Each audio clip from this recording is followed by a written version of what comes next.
There's the famous just one spliff and you will go mental.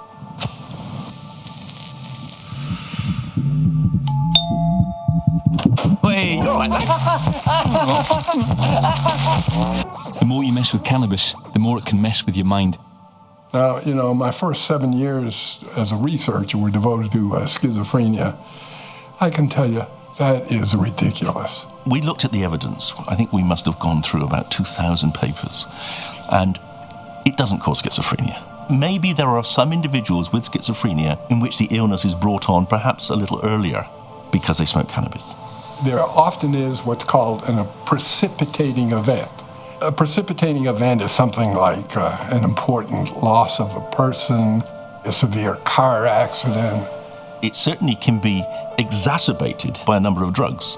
You know, a bad alcohol trip, that could serve as a precipitating event too.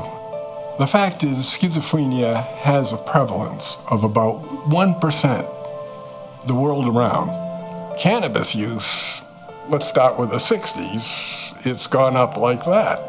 So, you've introduced this new thing. If it's schizophrenogenic, we should see a significant uptick in schizophrenia. We should see more people with schizophrenia. Schizophrenia has stayed just like that. In all of the epidemiologic studies that I'm aware of, there is no uptick.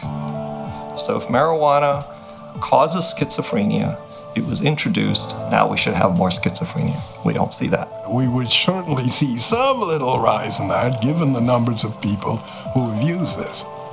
You really do need to strip this back and address this from a neutral platform to understand that anything to do with mental health is such a tenuous issue built up on different contributing factors. And by applying it all to cannabis, you are possibly doing more harm because you are negating all these other factors that certainly play a part.